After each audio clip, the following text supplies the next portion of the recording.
Hi everyone. I'm quite nervous about this. I'll do what Andy said. I'll say a little bit about I think why Andy wants me to pitch up and do this. A little bit of background, but yeah, I'm really keen to learn from this session. Um, so my role at the moment, I'm the Director of Public Service Reform at Gateshead Council. So that's a metropolitan borough in the northeast. But I've career-wise, bit of a sinuous path around academia and consulting and in various sectors. But I think really that the pertinent stuff is around this bespoke by default approach, which I'm really trying to push through at the moment, trying to learn as more about it as possible. I think where it all comes from is I spent quite a lot of time working in the health system, in local authorities, in policing. And I've just seen a lot of suffering, a lot of people that are in a really bad way, one way or another, whether it's their health, their circumstances, their life, and all of those things. And I've watched with exasperation how they really struggle to get things that they obviously need, and the myriad of things that stop us being human at work. It never ceases to amaze me. We've got organisations full of incredible people trapped in a system that doesn't allow them to be themselves. So I've seen in the health system people that are ill find it difficult to get to liaise with people that can make them well, to be screened out of things a myriad of times. In a local authority system, it's arguably even more exasperating. Just a little bit about how I've ended up in this job, because I think this is helpful. Having done lots of stuff in the consultancy world, trying to understand systems and how they operate, I came to Gateshead because I wanted to do something different and got sucked back into doing something the same. Because I came to Gateshead as the head of digital, believe it or not. Because I saw they wanted somebody to come in and lead a digital program, and the advert said something like, "Well, we've got enough IT people as it is. We just need someone to almost act as referee." And what it felt to me is that they were trying to come at it from what's the problem we're trying to solve, as opposed to how much digital stuff can we lay out there. And what I'm finding is that we looked at the digital world, we looked at the problems people had to solve, and found that most of them didn't need any IT, needed people. So I've ended up back in this notion of trying to do bespoke by default. I think the distinction I would draw is that what we try to do in public services is try to take a manufacturing and scale logic and apply it to services, and it's failed.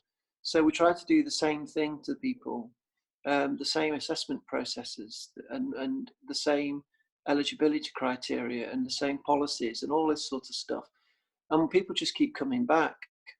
And we don't do bespoke because it feels expensive. And what we've done in Gateshead is we've run 3 prototypes. The first one was based on going to find people that were in debt, who owed us money through council tax. And all we did was ring them up and ask them how they were. And we took it from there. We gave a team of people total freedom within the law to help. And we found that in 75% of the case at the time, that group of people were able to move lives on that had been trapped and circulating for absolutely years, costing the council a fortune, the housing company a fortune, and actually the health service and policing. And it was just bad in communities. We've done the same with homelessness. We've actually gone to a place where people show up that are homeless, and rather than essentially try to judge them or try to assess them, we've just simply tried to understand them. And we found in about 2/3 of the cases there, we've either got people housed, or they're not housed yet, but they're in a better position. The problems that are atop of the tree for them are more routinely being solved. And the third prototype we ran along the same principles was in a place called Bensham in Gateshead, where we simply just looked through the list of people that lived in Bensham that seemed to be turning up quite a lot for different reasons. And we went and found them, and we deployed the same principles of, well, we'll do it bespoke and we'll see what happens. And in all cases, we've spent very little amounts of money turning lives around. And I think it's because we tend to throw specialisms at things very quickly, and we tend to worry about protecting ourselves. So the bespoke by default approach is really, it's nothing clever. It's just really different. It's the kind of thing that you would do if you were to help one of your friends or one of your family, but it's bringing expertise in on the basis that a specific problem needs to be solved. So we bought the standard thing, do it legal, but don't do it standard. And we were turning universal credit claims around in 40 minutes. 40 minutes. And the same was for housing. The people in the housing company were brilliant because they had a little bit of flexibility to work differently. And things that would take weeks would take in minutes.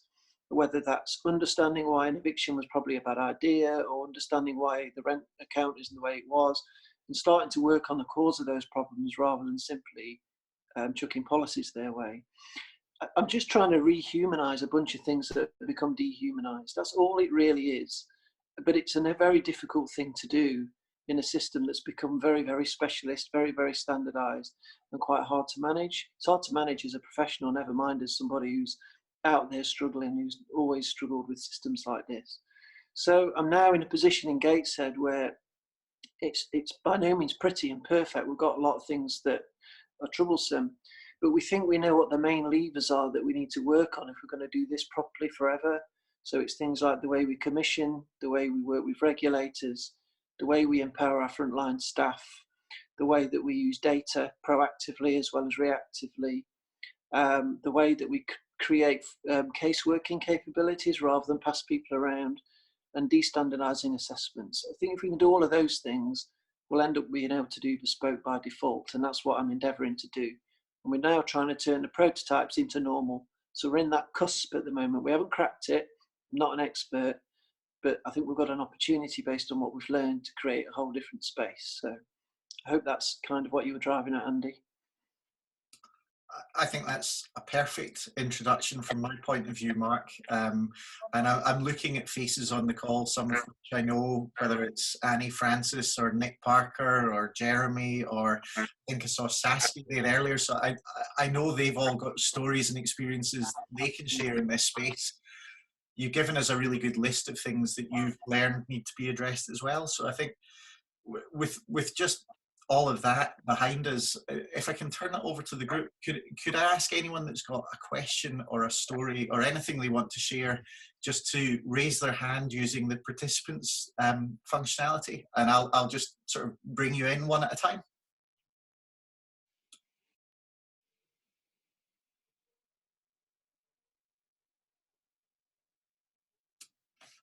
So I saw Richard's hand go up first, so please, others, feel free to raise your hand as we go. But Richard, do you want to come off mute and just introduce yourself? Hi everyone, yeah, my name is Richard. I'm currently working for an organisation called Safer London, who are in that space trying to work with young people who are at risk of exploitation or violence.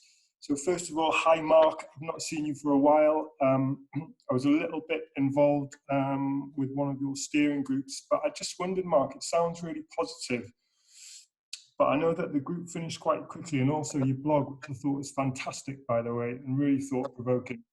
Your blog finished on a somewhat enigmatic, I've got to stop, they're shutting me down type note, and I just wondered, you know, probably myself and perhaps some of your other readers thought, oh crikey, another good guy down. So I just sort of wondered, yeah, where it sounded like you'd hit some pretty big barriers, but that wasn't showing up in what you just said. So yeah, I just wondered where things were up to. Yeah, huge barriers. I closed the blog because I wasn't told to stop it, but it felt like it was starting to cause more problems than it was solving. Because there were some of the people that were uncomfortable with it were getting more uncomfortable with it, and I felt that actually I needed to build some trust with people, because people were misconstruing some of what was being said. I was always quite careful. And not always successfully, but quite careful in trying to impart learning. But learning includes frustration. What I did, I mean, I'm going to be slightly careful here still, but I've restarted another blog, although the COVID-19 crisis got in the way a little bit. where I wanted to turn the focus away from what I was learning to what other people were learning that I felt had something to offer. So what I wanted to do is start interviewing people that I'd encountered, whether they were members of the public or people in the council or other organisations that were on a similar journey, who were also trying to deal in bespoke. So that's the reason the blog started and stopped, and I'm going to start another one. But yeah, I mean, I did get a few watch your back type comments around the blog, and I did get worried about my livelihood, if I'm honest. But no direct threats, just a sense of fear. And you know, I'm human, and there's only so many risks I'm going to take. But saying that, I think what's increasingly happened, perhaps not before, but exacerbated by this coronavirus crisis, is that the notion of being able to just cut the crap and get on with what really needs to be done is just emerged far more strongly than any amount of prototyping would have generated. And actually, I think there's been a movement a bit more towards, can you go over that again, amongst a lot of the colleagues of mine that were initially skeptical, which is gratifying, and it gives me a lot of confidence. I think the problem is, and this is part of my learning, where I thought there was mutual understanding and trust around what we were trying to do, and perhaps where people thought they trusted and understood this work, when the actual work was done and the learning came out the other end, it evaporated when it didn't feel right for people. So one example I'll give, I talked quite openly, and I thought quite disarmingly, about how understanding somebody is better than assessing them. Because an assessment says, how much of what I do can I do to you? How much of what's in our armoury can you have? Some of it, none of it, all of it. And I felt that people were always uncomfortable with that, but that was something that they had to do. What we said is, you don't need to. If you actually go down to what does good look for me look like, how might we help you with that, as opposed to how much of what I do can I do to you? You end up with better knowledge and you can make better decisions. So for me, that was a fairly fundamental but non-threatening, as I thought, non-threatening conclusion. What it did is it freaked out whole professions, people that live and die by assessments, people that are protected by assessments. Well, I did it this way, therefore I'm safe, even if it missed this thing, which was pertinent. The system was at fault, not me. But that doesn't mean we shouldn't do with this thing as well as these things. So in the kind of social care space, I know that it created some nervousness, and I had to respect and understand that, and that's what I've been trying to do. I think what's emerged subsequently from that is this notion of understand, not assess, has found its way back into the discourse, because A, we haven't given up, we've kept doing it, and more people are buying into it, and B, COVID-19 has basically developed almost overnight in some quarters, lots of strength-based work, lots of focusing on assets and focusing on nuance. It's forced us to do it, and like I said, it's kind of gratifying. So it's been a bit tumultuous. I have had some real difficulties. I'm still having some, but in truth, more and more people are getting this, and I think I need to perhaps learn to be a bit more patient, but also check my assumptions about what other people were thinking when I was designing the work. Thank you. Thanks, Mark. That feels like a nicely pragmatic and upbeat response. Richard, while you've still got the floor, is there anything you'd like to follow in behind with? Have you got a follow-on question? Not really, just really interested in the work, and you know, what I found with Mark was just thought he articulated it excellently, and one of those sort of people who draws together several of those strands you have buzzing around in your own head, and trying to sort of quietly implement a few kind of similar things, or certainly to be driven from a pretty similar place, I think. Perhaps not at the, well, definitely not at the scale that Mark is operating at, but yeah. Cool. Okay, well, thanks, Richard. So I'm going to turn to Annie Francis next. Annie, I'll take you off mute and you can come in. Great. Thank you. Thanks, Andy. Hi. And thank you, Toby. I heard you at the conference in London a year ago. Gosh, yes. You know, in the sort of the next stage radical thing. And I remember you telling the story of the woman and her son, who Yes. just explaining how it worked, and just sitting there thinking, well, this is just genius, and it's so obvious, and such a great way of working. So I'm so pleased that it's still going and it's slowly developing. And so I was on a call earlier this morning. For those who don't know, I was trying to do something with in midwifery in the health sector, working in a very similar way, sort of continuity of care, personalized care, trying to think outside the box. And it sort of it stopped a year and a bit ago for the sort of similar reasons, commissioning, funding, all of those things, and just not fitting easily into the sort of the world of the bureaucratic NHS. And the call that I've just been on, I've been asked to convene a small group. We're on a stakeholder council for maternity transformation. And we've been tasked with, COVID-19 has really come up with, has really sort of thrown a curveball in to particularly the health service, but social care as well. And so one of the things we've been asked through the stakeholder council is to really think about what could we learn from what we've been going through, but what could be picked up and run with as a big idea, if you like, beyond the end of COVID, if, you know, whenever that comes, or you know, not to sort of lose sight of the benefits. So I've just had 7 people on the call working in lots of different areas, some in charities related to maternity, some in one is a chief exec of quite a large foundation trust. And the big message that came out, I think, and we're going to do some work on next week, is not to go back to how it was, which I find really exciting, because I think that's going to be perhaps having appeared on our plate, if you like, unexpectedly and around the world, that may be one of the real upsides of this time, this sort of real difficult time. So bureaucracy is one of the big things that people were talking about, and realizing that you can get things done much quicker, just what you were saying, you know, universal credit. I mean, I thought, what did you say, 40 minutes to get somebody set up with universal credit? Oh, sorry, I think I lost you there. Oh, is it not me, is it? Can everybody else hear me? Got you at the minute, Annie. Yep. Yeah, cool.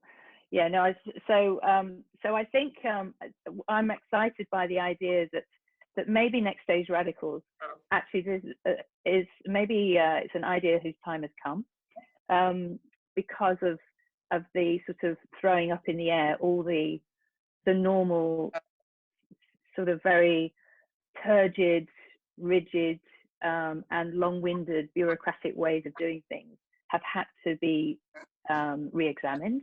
And so I'm sort of really feeling that ideas like Toby's, all of those movements, all of that stuff that to me feels so obvious, might actually start to find a place in the world. And how do we make that happen? How do we make sure we don't go back to how it was? Okay. So with a question like that, Martin, do you want to give us some views? But if others have views on how do we make it happen, please chuck them in the chat box as well, because I think there'll be wisdom in the group here. Definitely. So, well, I mean, 2 things I would say. First is that the one thing that I would say the crisis has given us is a common, shared and unambiguous purpose, which is lacking in most systems. Usually when you're trying to work across agencies or even across departments, the purposes, whether they're stated or de facto, are different and often competing. So many times I've been in a room where the health service won't act to save the social care system money, even if it's the right thing to do, and vice versa, because there is a purpose which is different within each of the agencies involved. The purpose is now clear that we need to get through this. And I think getting through this crisis, coming out the other side, there's a shared and ambiguous purpose there, and it does immediately remove a bunch of obstacles. And we're finding the same. I mean, we're having we're pooling money and sharing expertise and trusting each other's encounters. I won't say assessments, but there's perhaps assessments with a small a, because the shared purpose is building legitimacy or trust that wasn't there. I think the second point I'd make about making it normal is to resist the urge to think about scale, but think more about spread. How can we do things that are nuanced and local and idiosyncratic in lots of places, as opposed to how can we take something small and scale it so that we're having to standardize and do things industrially, which requires require a different approach. So I know that we did the work in Bensham, and there's absolutely no way that the same approach will work over in Chopwell in the far west, because it's a rural, isolated ex-mining community with different amounts of social capital.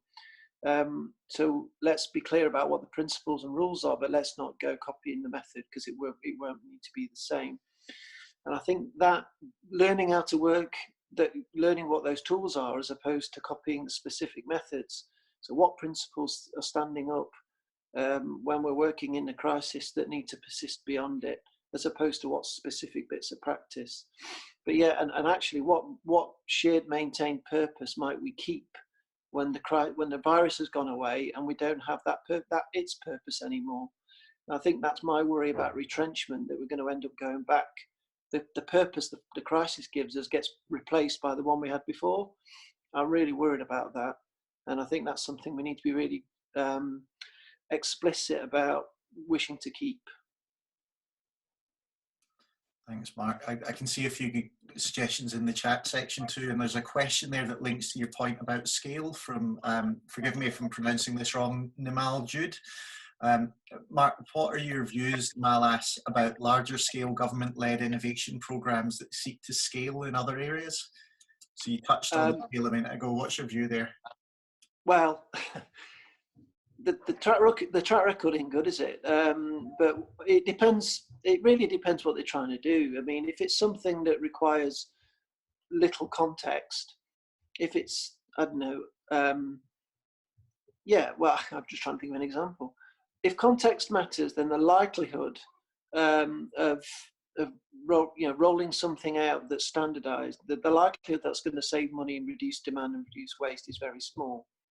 So I think spread works far better than scale. And I think there's something about, if the government want to provide direction, let's talk about purpose and principles. Let's talk about how we might measure this in a way that actually helps us to learn, as opposed to coming up with something standardized and that you can put out to a market, because then we're immediately in a really distorted and limiting position. So yeah, scale is not great. Spread is far better, I think. Yeah, so it's kind of scale experimentation at a local level, that pace. Rather, yeah. Cool. Thanks, Mark. Okay, I'm going to turn to Sam Spencer next. Sam, are you still with us there?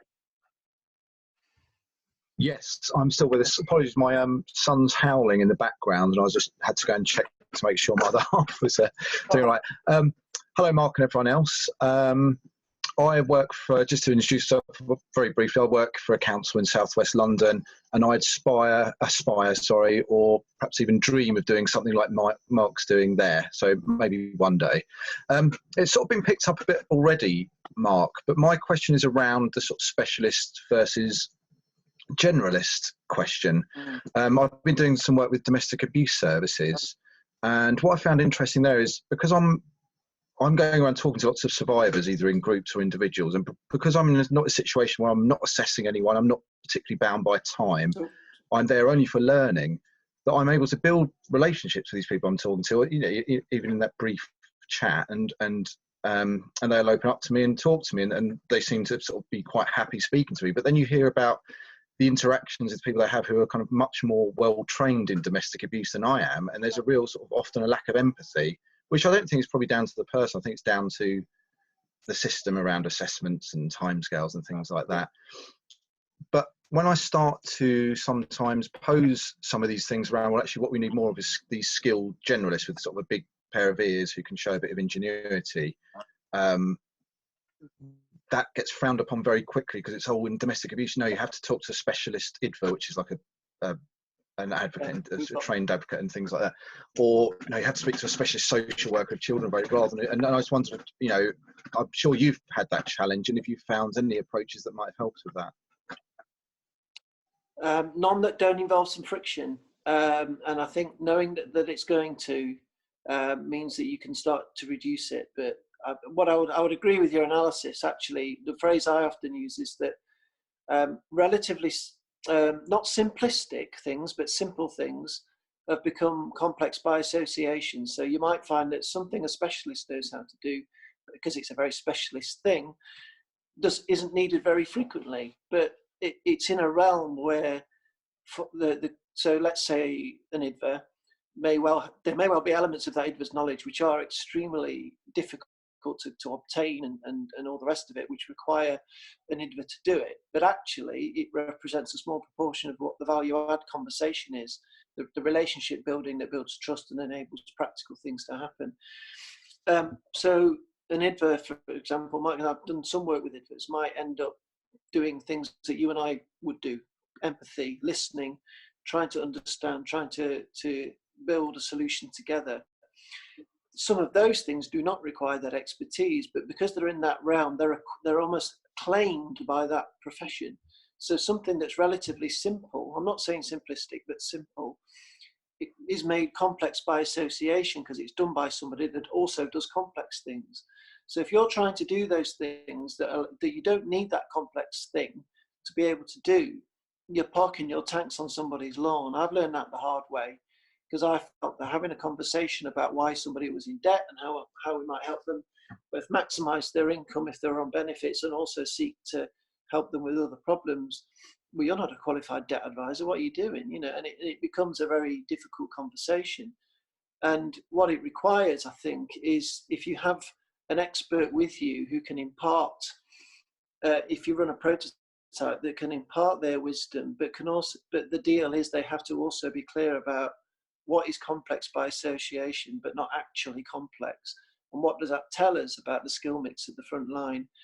I think experts with specialisms are far more amenable if you allow them to build the broader capability around the generalist, rather than impose it on them, because it's seen to belittle their profession.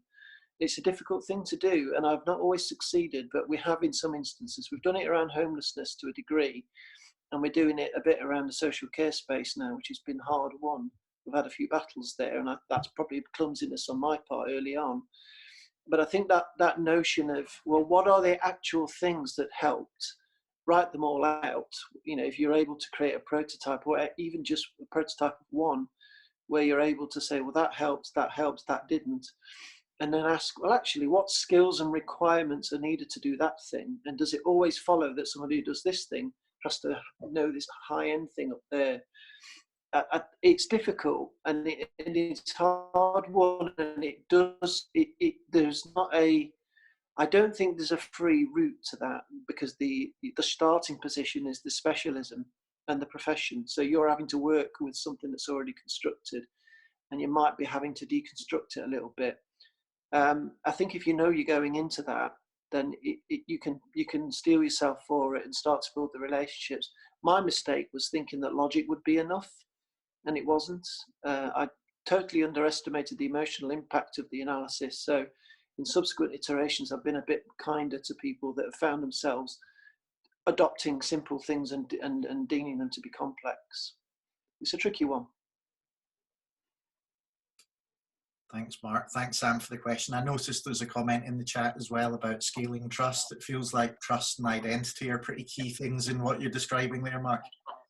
Do you want to say anything about that before we move on to next question? Me? Oh, sorry. Only if you want to. Yeah. Well, just to say that, yeah,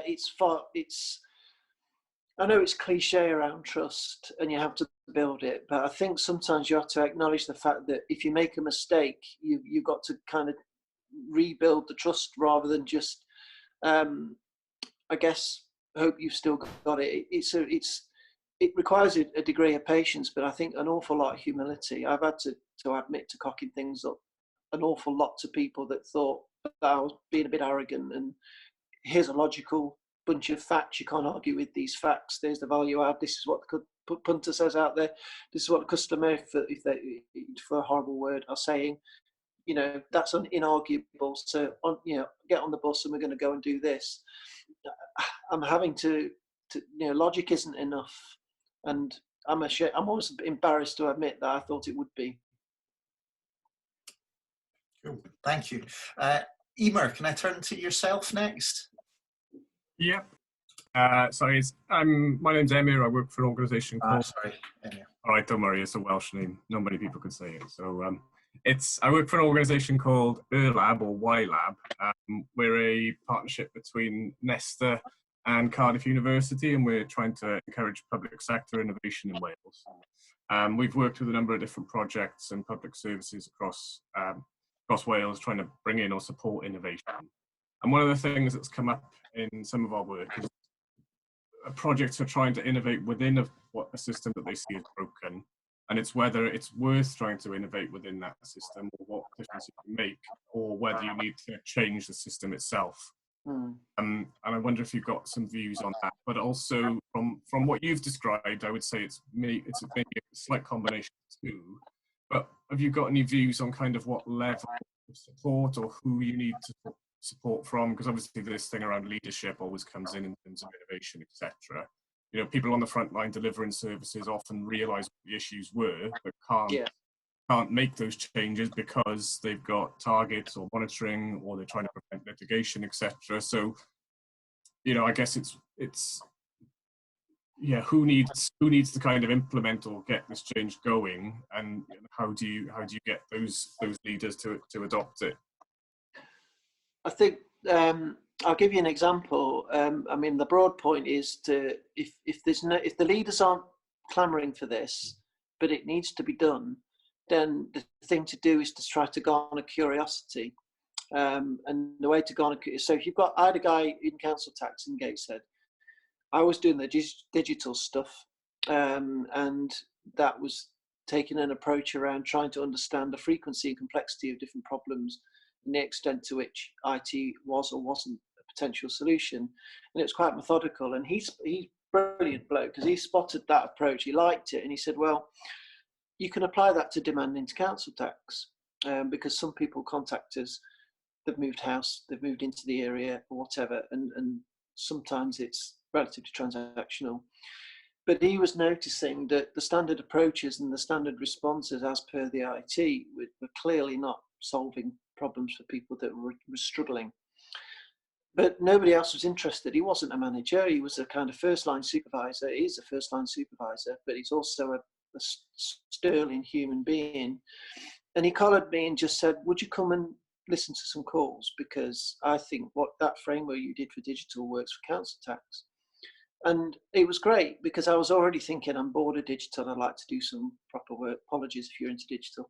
Because to me, it felt like it was underplaying the method. Anyway, I listened to the calls, and it was obvious that we were chasing people for money that they could never pay. And we were going around all sorts of routes to try and retrieve it. And our purpose was get the money. So all we did was just study the demand. And we basically were able to say to the leadership, isn't it interesting how we can pretty much predict to within 90+% how many of the people that we're chasing for money are not going to pay. And actually we're going to end up making really silly arrangements with them time and again. It takes loads of calls, it requires bailiffs, they end up getting evicted, then we're having to work with them further down the line. And it's predictable, isn't it? So we didn't say, here's what's wrong, here's what you must do. We just created something to be curious about, and said all of that, all those signals, all of that prevention opportunity is coming through a council tax service, and that created just enough of a toehold for us to do a first prototype. So it's a deeply tactical answer, and it massively varies according to the organisation, the information that's available, and the problems that you've got. There isn't a fixed way of saying, well, let's start with with a leadership initiative. That's not wrong or right. It really depends on where the heads of the leaders are. I had to create some curiosity, see who bit. Fortunately, the chief exec totally got it and said, whatever we do, we need to do something about this. The rest of the directors kind of got interested, and it was just enough. It actually sequences. So it starts, frontline person is curious and interested, sees a problem, gets me curious, got the leadership curious. Then the leadership start leading and saying, well, if it's happening there, where else is it happening? And then the frontline have to, or the middle management have to respond to that. They then get curious about a whole bunch of different issues, commissioning, regulation, frontline staffing and empowerment. And then that raises more questions with the leadership. So it actually, you can start at either level, but what you must try to make sure is that it necessarily evolves by bouncing between what's being learned on the ground and what the leaders are getting curious about. So it's a bit of a dance. So I've started off by looking at distinguishing between people that can't pay or won't pay their council tax. And now we're talking about having sensible conversations with regulators. And it wasn't really obvious we were going to go from there to there, but we did by a circuitous route. And that's the road to reform, I think. By no means there, but it's a really interesting sort of dynamic. But curiosity was the key for me, and it took us where we needed to go. I couldn't have planned it in a million years, but that's part of the joy of this. Thanks for that. That's really interesting. The other one was just about that. When you're working within a broken system or system you see as broken, or changing the system itself. Somebody's mentioned in the chat about children's services and adult services, and we've come across quite a lot about the cliff edge of care, age of 18, kind of, people, young people can be kind of lose all their support, and then it can take a while for them to come back up. We've had people trying to innovate to address that, but is there a point that you need to say, actually, we need to stop this cliff edge, and rather than trying to tinker around the edges? Yeah, I mean, we saw this in the homelessness prototype. I haven't got the up-to-date data, but at one point early on, I know this number will have come down slightly, but just by quirk of the order in which we counted people, I think it was 85% of the people that were homeless that we were helping had been through the care system. And some of them talked about what we saw as a secondary abandonment. There'd be, whether it was neglect or abuse that led them to be in the care system in the first place. And then when they left the care system, the transitional process was designed in a kind of standardized way, where they had a personal assistant that would kind of have an involvement with them until they were 25. So it was an attempt to segue into adult life. But for people that were very chaotic in care, it routinely didn't work. For those that did better, it stood a better chance of working. And there wasn't enough variation and flexibility within that sort of care leaving model to cope with the people that were predictably going to be chaotic, and they all pretty much wound up homeless. So the curiosity from the homelessness prototype was not only about how can we better help people that are homeless now, but it's actually created the next wave of work, which is the inquiry we're going to do into eradicating homelessness. We're going to move from let's help people, better help people that are homeless now, right through to if it's really obvious that the archetypes are leaving prison, leaving care, leaving the forces, and there's one or two others. We know this, so why don't we actually do a full-on inquiry that gets to the bottom of this and attempts to eradicate it? So that's why working within a broken system to fix a certain problem flags other big issues up, like that cliff edge. And it's quite a protracted cliff edge, which I know it sounds like a contradiction, but because you've got this 18 to 25 bit where people who leave care have a support worker, and that's supposed to manage that transition, what we're finding is that for a predictable group of people, it just doesn't. And it creates so many adverse consequences for that person, but also for the system, that we can't tinker with that. And that's one of the conclusions coming out of the homelessness prototype, that particular phenomena has to be dealt with way outside the homeless system. Because up until now, the housing company were getting a lot of the flack for it. Why haven't you got them somewhere to live? Well, it's far more complicated than that. And I think that's where we've ended up. So hopefully those particular issues can shining out of other pieces of work and get worked on. And there's a number of these. So yes, the transition out of care, but I also think there's things like Well, I mentioned it before, when people are going to leave in prison, or when people have lost their job even, you know, the notion of evicting people without knowing why they're not paying their rent, I think that's a real problem. And that's something else that we need to get to the bottom of. So it's a really interesting sort of, and I'm still learning because I'm not an expert in these various things, but there's a whole bunch of new problems which this work is causing us to go and attack. And that's the thing about reform. It's a bit messy and it meanders a bit because there's just so much complexity. But that's okay. I don't think there's anything wrong with that. Thanks, Mark. I was keeping an eye on the chat thread there, and it looks like a couple of people have kindly signposted a few useful things as well, Emma, so maybe worth a look. I think I'm right in saying, I might be misremembering here, but I think Mayday Trust have done some work around transition as well that might be worth looking up. Okay, I think our final question, just because of time, is going to be from Chris Marsh. Chris, are you there? Yes, I am. Okay, So, back on, Chris. Yeah, so just to introduce myself briefly, so Chris Marsh, I've worked in kind of various areas of public service reform, a big focus on integration for the last 20 odd years or so, community regeneration, neighbourhood renewal, going through the card really. Mark, we met very briefly at Hilary Cottam's book launch in Liverpool. I think Rob kind enough to introduce us briefly. So most recently I've been working with Doncaster Council, a lot of work on their homelessness, complex lives, work which very much resonates with what you've said. I wanted to ask you, Mark, about, you've touched on it a little bit, you mentioned those 6 things that kind of, Hilary would say the same thing, I think, you know, everything needs to change to enable this relational approach. And you mentioned commissioners, regulators, frontline staff, data, casework and capabilities, and de-standardizing assessments. But how about the leadership and mandate that you need to do these things? I'm really interested to know what your thoughts are. I asked that question because quite a few times in my career I've felt, you know, you just get to that point and you think, these guys don't want this to happen. You know, there's an inbuilt kind of reticence to this kind of change, which is just survival. And quite a lot, you know, quite a few points in my career I've thought, why don't we think more about growing these kind of approaches outside of the traditional system, the way the Bertzorg have done, for example, in Holland. You know, so I'm just kind of interested in, I've always stuck with passion of trying to change the system from within, but like you, I found it very frustrating sometimes. So I'm interested in how you feel about that leadership mandate. Yeah.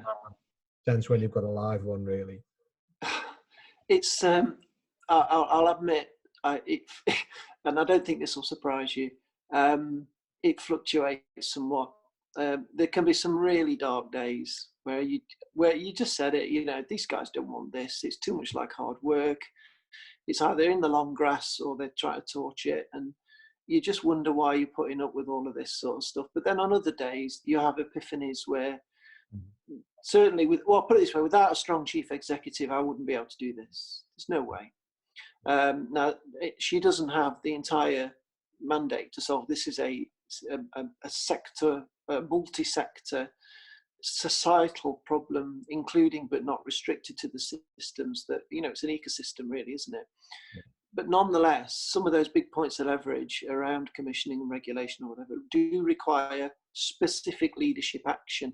It's not just about them nodding through reports. They've got to learn. And I think it's trying to break it down into those specific points of leverage so that we can work on them has been helpful. So really, as well as working on the method, the point of the prototypes was to be really confident that those were the right things to focus on from a leadership point of view. Clarifies it, rather than just tell them how wrong it is.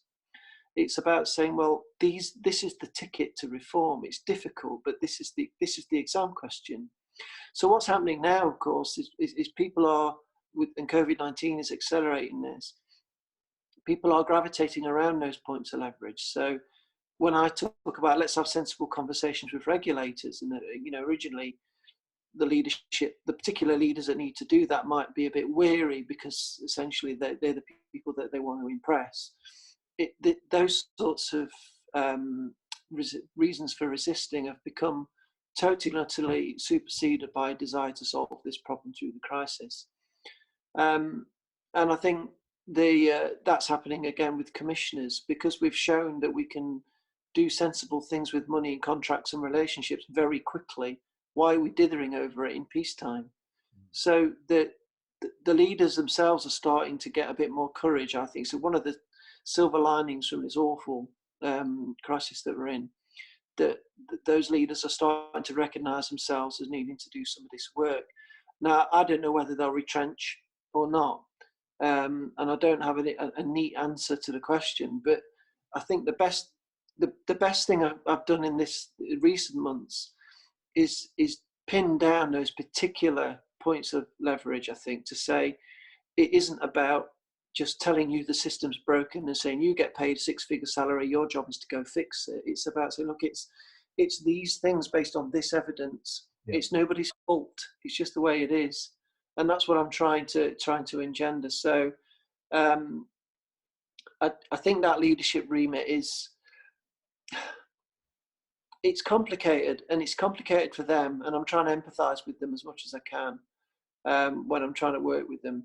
I just think somebody said it earlier on. We're at a moment in time, I think, where they can really lead, and I'm just hoping that we can do it. But I'm sorry, I'm rambling now because I don't have a neat answer. But I do recognise that tension. That some days it's wonderful and some days it's bloody awful, and that even when it's working well, that still happens. Yeah, absolutely. I mean, my sense of it, Mark, if I may, is it's about kind of critical mass. You know, if you sense you've got that critical mass of leadership buy-in and understanding, and you know, and they're willing to spend some executive and for the politicians too, some political capital on it, then you just get the sense that something's possible. But I've also worked in places where there might be one or two people who are enthusiastic, but really they're not going to pull up trees to change things. So, but thanks for your perspective on that, Mark. I appreciate it. No problem. Sorry I couldn't be clearer. No, I'm slightly unclear myself. Chris, thank you for that. And we couldn't have planned it better, really, in that not only does that bring us up to 5 minutes from then, but it's quite a good segue into my kind of closing question to you all, really, which is one of the reasons for setting up the Next Stage Radicals and these webinars is to try and find kind of a bit of fellowship and a bit of sort of peer support and sanity to help through those dark moments. So I'm interested in perspectives from all of you on what might we do next based on today's discussion. So just some ideas in that direction. We have a Facebook group which is for people that want to engage. It's free to join. There's kind of no obligations, and it's just a place to share and connect with each other. You'd all be very welcome there, but is that enough? Do you have other ideas for how we might carry on a conversation and support each other? And the second question I've got for you, so my first question is, what would you like to do next, if anything?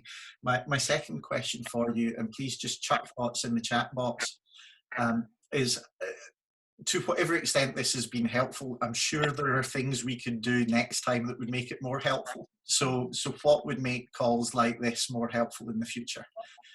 So could I ask, chuck your thoughts on both of those questions in the chat box, but also if anyone's got thoughts off the top of their head, we've got a couple of minutes left, so please just come off mute and shout them out, and we'll have a quick chat about your ideas.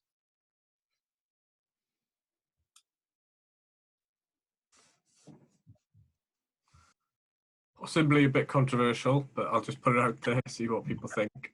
You know, this research often records kind of successes and best practice and case studies, but is there any way is there any record of kind of the damage of some of the kind of standard practices or standard processes are causing? Because I'm not sure if that's being recorded anywhere. It might be in terms of practitioners individually, but you know, if there was some way of getting some examples of that might actually push people towards more open to these kind of bespoke approaches.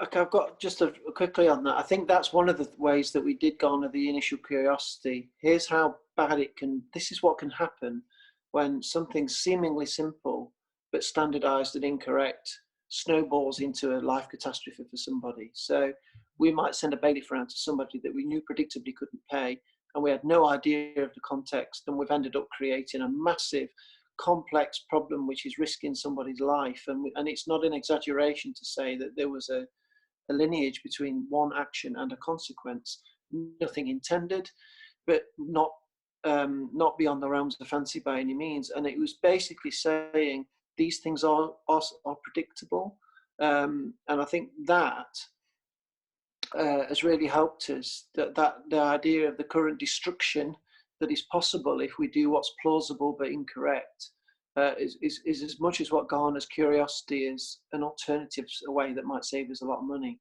So I think I wouldn't say that's controversial. I think it's actually really important collateral. We're not going to change the system if we don't demonstrate how ineffective and damaging it can be. I think that's really part of it. Yeah, I suppose the controversial element I was saying is whether if you did that as a public.